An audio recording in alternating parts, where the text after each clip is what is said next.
Hello guys, welcome to my YouTube channel science on your tips.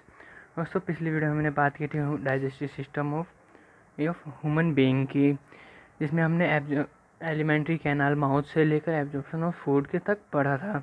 तो इस video start करेंगे egestion से। Egestion जो कि है तो दोस्तों देखिए एक ह्यूमन डाइजेस्टिव सिस्टम का पार्ट, बट ये थोड़ा अलग टॉपिक है, इसलिए हमने इसको लास्ट वीडियो में कवर नहीं किया था। और अगर आपने हमारी लास्ट वीडियो नहीं देखी तो या पिछली कोई वीडियो मिस कर दी है तो आप हमारे चैनल पे विजिट कर सकते हैं। और अगर अभी तक आपने हमारे चैनल को सब्सक्राइब नहीं किया तो चैनल को जल्द से जल्द सब्सक्राइब करें दोस्तों। अपने हमारे बेल आइकन को ज़रूर दबाएं ताकि सारी नोटिफिकेशन आपके पास सबसे पहले पहुंच सके। एंड दोस्तों, अगर आप कोई वीडियो पसंद आए तो चाहे वीडियो को लाइक करें, अपने सभी दोस्तों को शेयर करें। और आपको कोई डाउट या कोई सजेशन देना हो तो हमें कमेंट सेक्शन में कमेंट कर सकते हैं। और शुरू करते हैं आज की वीडियो, जहाँ पे हमारा टॉपिक स्टार्ट होता है इजेशन से। तो इजेशन क्या होता है? मीन्स जो हमने फूड इनटेक किया कॉम्प्लेक्स में, एंड वो सिंपलर फॉर्म में बनते बनते जो वेस्ट मटेरियल बच जाता है, हमारे फूड का जो वेस्ट पार्ट बच जाता है, जिसके अंदर ना तो हो कोई न्यूट्रिएंट, प्रोटीन, ऐसा कोई नहीं हो, विटामिन वगैरह कुछ नहीं हो, तो वो फूड को हम बॉडी से आउट कर देते हैं। उस प्रोसेस को क्या कहते हैं? इजेशन। मीन्स जैसे सिंपल डेफिनेशन है इसकी, the undigested food after absorption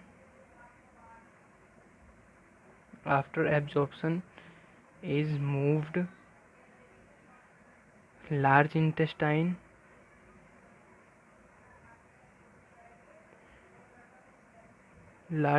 में जाते फूड वो, and where further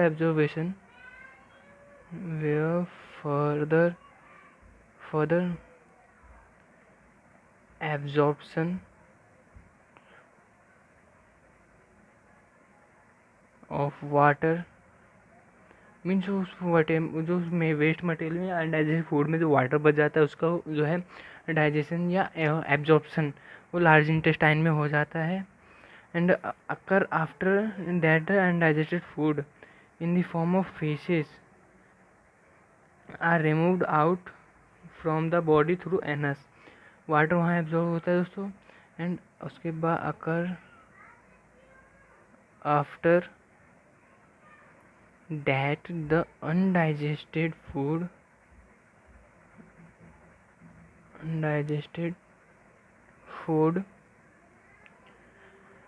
in the form of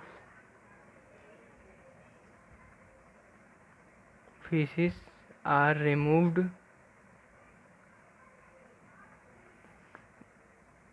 out from the body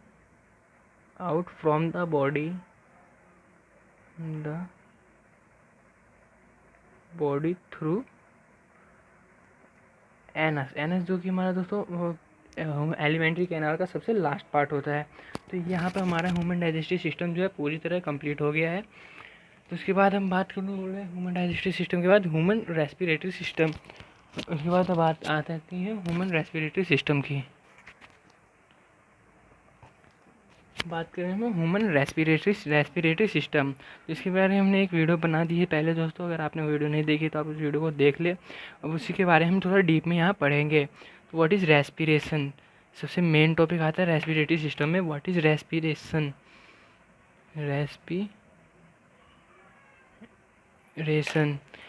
it is an catabolic process.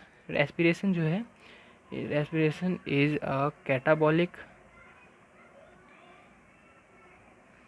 catabolic process in which food is oxidized in the presence of oxygen। दोस्तों, अब जिसमें दो type के respiration आ जाते हैं, aerobic anaerobic, जिसके बारे में लास्ट में बात कर ली थी। एंड दोस्तों, रेस्पिरेशन के ग्लूकोज की किस किस फॉर्म में होती है वो भी हमने लास्ट वीडियो में बता दिया था, उसके बारे में डिस्कस करने की ज़रूरत नहीं है। तो अब बात करते हैं हम Aerobic organisms need to ensure that there is sufficient amount of oxygen present for respiration. छोटे छोटे पॉइंट्स है दोस्तों रेस्पिरेटरी सिस्टम के लिए. अब प्लांट्स में किस तरह रेस्पिरेशन होता है वो देख लेते हैं. रेस्पिरेशन इन प्लांट्स, हमने देखा प्लांट्स भी रेस्पिरेशन करते हैं. किस तरह करते हैं वो देख लेते हैं. Plants exchange gases through stomata. CO2 and O2 are exchanged through diffusion. Are exchanged through diffusion. At night, there is no photosynthesis. There is no photosynthesis because photosynthesis जो है वो लाइट के प्रेजेंट में होता है, इसलिए वहाँ पे नाइट के समय कोई भी फोटोसिंथेसिस नहीं होगा. और जो एक पीपल, हमारा एक पीपल का पेड़ है जो रात में भी फोटोसिंथेसिस करता है, बिकॉज वो जो है वो एक ऐसा इकलौता ट्री है, पेड़ है जो कि सनलाइट एनर्जी को एब्जॉर्व करके रख लेता है और उसको धीरे धीरे फोटोसिंथेसिस प्रोसेस करता रहता है. तो फोटोसिंथेसिस, अब इसके आधार में देखेंगे हम. occurring CO2 gas is major exchange going to gas is major exchange going on going during daytime. Change during day time में, डे टाइम में जो CO2 गैस काफ़ी ज़्यादा रिलीज होती है एंड कंज्यूम होती है फोटोसिंथेसिस में के टाइम पे. रात के समय जो है रिलीज होती है and during day time CO2 is consumed. Exchange during day time, यहाँ पे फुल स्टॉप है दोस्तों. During day time CO2 is consumed for photosynthesis. There is no CO2 released during day. Instead, oxygen release is major at this time.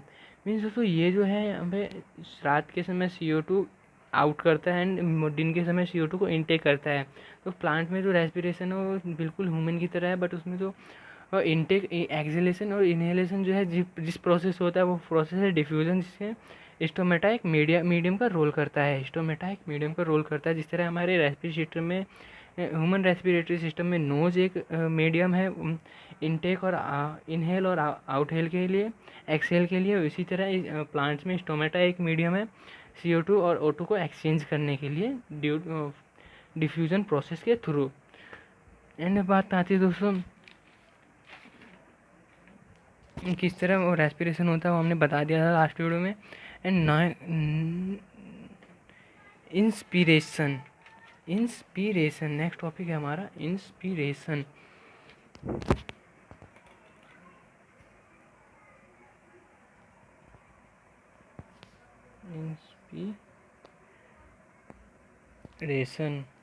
तो inspiration क्या होता है वो देख लेते हैं हम.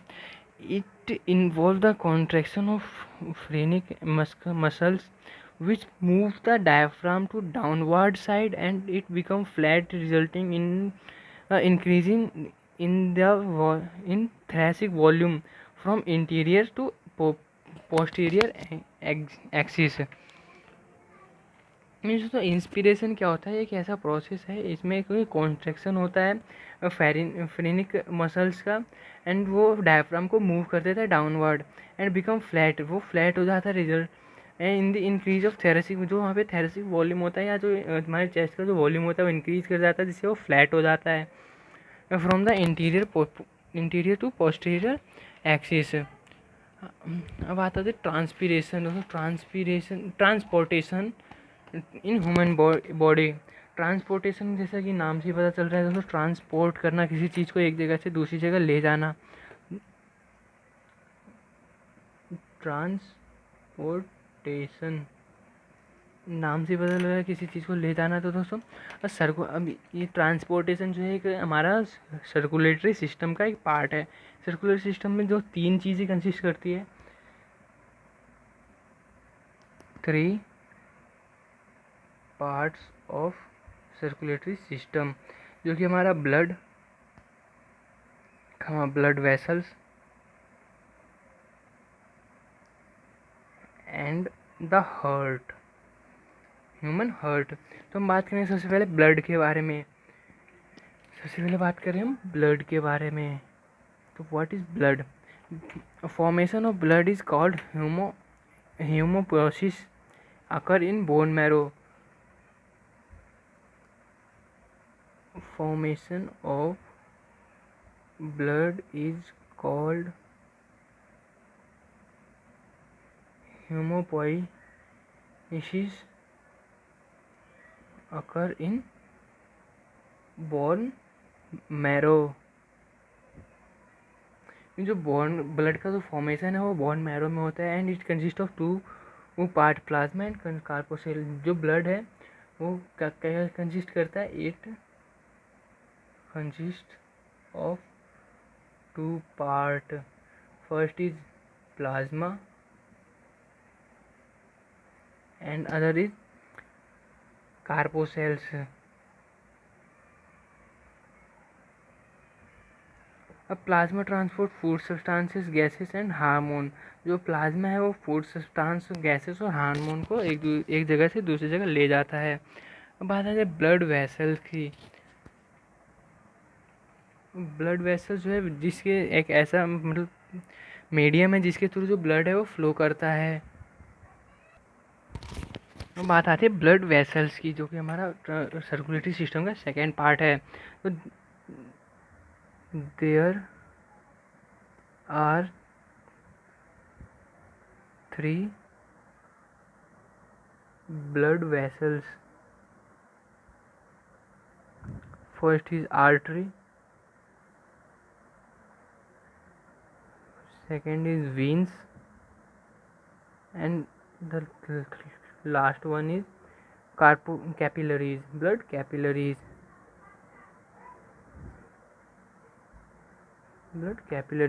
तो सबसे पहले बात करें हम आर्टरीज के बारे में। आर्टरीज क्या होती है? तो arteries are deep seated into the skin. तो इसके बारे में हम थोड़ा ऊपर से बता देते हैं। इसके बारे में डीप जो है हम नेक्स्ट वीडियो में बात करेंगे थोड़ा, जिसमें वेन और आर्टरी दोनों के बारे में काफ़ी डीप पढ़ना है एंड उसके differences, what are the differences, common things and other things है जो भी है हमारा। एंड उसके बाद हम बात करेंगे प्लेटलेट के बारे में। तो हमारी जो आर्टरी होती है, आर्टरीज वो डीप सीटेड आर्टरीज के बारे में बात करें हम, तो फर्स्ट पॉइंट इज कीवर्ड लिख देता हूँ मैं दोस्तों, deep seated into the skin, they carry pure blood accept pulmonary artery. अब कैरी प्योर ब्लड, तो जैसे कि हर चीज़ का एक एक्सेप्शन होता है, तो इसका भी एक एक्सेप्शन है। तो पल्मोनरी आर्टरी होती है,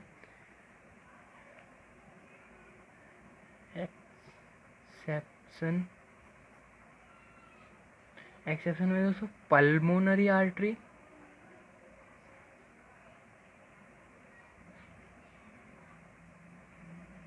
एंड अम्बिलिकल